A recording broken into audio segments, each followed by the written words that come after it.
ನೋಡಿ, ಇದು ಸಾರೇಪಳ್ಳಿಯ Vidyasagar ಸಾರೇಪಳ್ಳಿ bus stop ಹಿಂದ್ಗಡೆ ಇರೋದು.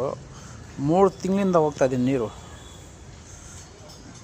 ಇಲ್ಲಿ ಇನ್ಚಾರ್ಜ್ ಅವರು ಯಾರು ಕುಮಾರ್ ಅಂತ ಇದ್ದಾರೆ, ಅವ್ರಿಗೆ ಹೇಳ್ತಾರೆ ಬನ್ನಿ ಮಾಡ್ತೀನಿ ಅಂತ. ಈ ಮನೆಯವ್ರಿಗೂ ಎಲ್ಲಿ ಒಂದು ಚೂರು ನೀರಿಲ್ಲ, ಎಲ್ಲ ಟ್ಯಾಂಕ್ಗಳೆಲ್ಲ ಖಾಲಿ ಐತೆ. ಎಲ್ಲ 700 ರೂಪಾಯಿ 800 ರೂಪಾಯಿ 900 ರೂಪಾಯಿ ಕೊಟ್ಟು ತೊಗೊತಾಯಿದ್ರೆ ನೀರು. ಇಲ್ಲಿ ದಿಸೆಗೆ ಬೆಳಗ್ಗೆ 7 ಗಂಟೆನಿಂದ 10 ಗಂಟೆವರೆಗೆ ಹೋಗುತ್ತೆ, ಮತ್ತೆ ಬಂದಾಗ್ಬಿಡುತ್ತೆ. ಮತ್ತು ಸಾಯಂಕಾಲ 5 ಗಂಟೆಗೆ ಬಿಡ್ತಾರೆ, 8 ಗಂಟೆಗೆ ಹೋಗುತ್ತೆ. ಅದೇ ನೀರು 4-5 ಮನೆಗೆ ಯೂಸ್ ಆಗುತ್ತೆ. ಅಷ್ಟು ನೀರು ಹೋಗ್ತಾ ಇದೆ. ಅವ್ರಿಗೆ ಹೇಳಿದ್ರೆ ಕಲೆಕ್ಷನ್ ಕೊಡಬೇಕು, ಕಾಸು ಕೊಡ್ರಿ, 5,000 ಆಗುತ್ತೆ 10,000 ಆಗುತ್ತೆ ಅಂತ ಹಂಗೆ ಹೇಳ್ತಾವ್ರೆ. ಬನ್ನಿ ನಾವು ಮುಂದ್ಗಡೆ ಮಾತಾಡೋಣ ಅಂದರೆ ಹಂಗೆ ಹೇಳ್ತಾರೆ, ಕೊಡ್ತೀನಿ ಅಂತ ಹೇಳ್ತಾರೆ, ಯಾರೂ ಕೊಡಲ್ಲ ಅಂತಾರೆ. ಇವಾಗ ನೀರು ರೋಡ್ನಲ್ಲಿ ಹೋಗ್ತಾ ಇದ್ದಾರೆ ಅಂದರೆ ನಾವು ಏನು ಮಾಡೋಕ್ಕಾಗಲ್ಲ, ಹೋಗಿದ್ರೆ ಹೋಗ್ನಿ, ನಾವು ಏನಕ್ಕೆ ಮಾಡೋಕ್ಕಾಗಲ್ಲ, ನೀವು ದುಡ್ಡು ಖರ್ಚು ಮಾಡಿದ್ರೆ ರೆಡಿ ಮಾಡಿ ಕೊಡ್ತೀವಿ ಅಂತ ಹೇಳ್ತಾವ್ರೆ. ನೋಡಿ, ಇಲ್ಲಿಂದ ಹೋಗ್ತಾ ಇದೆ ನೀರು.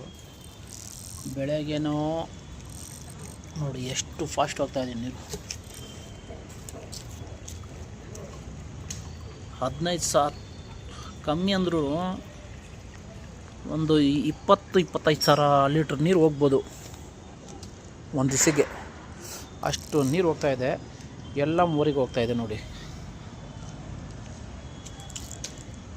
ಇಲ್ಲಿ ಎಲ್ಲೋ ಕಲೆಕ್ಷನ್ ಕಟ್ಟಾಗಿರೋದು, ಇಲ್ಲಿಂದ ಹಿಡ್ದು ಎಲ್ಲ ಇಲ್ಲಿ ಮೋರಿಗೆ ಹೋಗ್ತಾ ಇದೆ ನೀರು. ಚರಂಡಿಗೆ ಎಲ್ಲ ಚರಂಡಿ ಇದು ಇಲ್ಲಿ ಹೋಗ್ತಾ ಇದೆ. ಹಂಗೆ ಹೋಗಿದ್ರೆ ಪರವಾಗಿಲ್ಲ ಅಂತೆ, ಕಾಸು ಕೊಡಿ ರೆಡಿ ಮಾಡಿ ಕೊಡ್ತೀರಿ ಬಿಡು, ಇಲ್ಲಾಂದರೆ ಹೋಗಿದ್ರೆ ಹೋಗಿ ನಾವು ಏನು ಮಾಡೋಕ್ಕಾಗಲ್ಲ ಅಂತವ್ರೆ. ಇವತ್ತು ಬಂದುಬಿಟ್ಟು ಎಷ್ಟು ತಾರೀಕಾಜೆ, ಇವತ್ತು ಬಂದುಬಿಟ್ಟು 6ನೇ ತಾರೀಕು 9ನೇ ತಿಂಗಳು 2025. ಕಮ್ಮಿ ಅಂದ್ರೂ 3 ತಿಂಗಳಿಂದ ಹೋಗ್ತಾ ಇದೆ.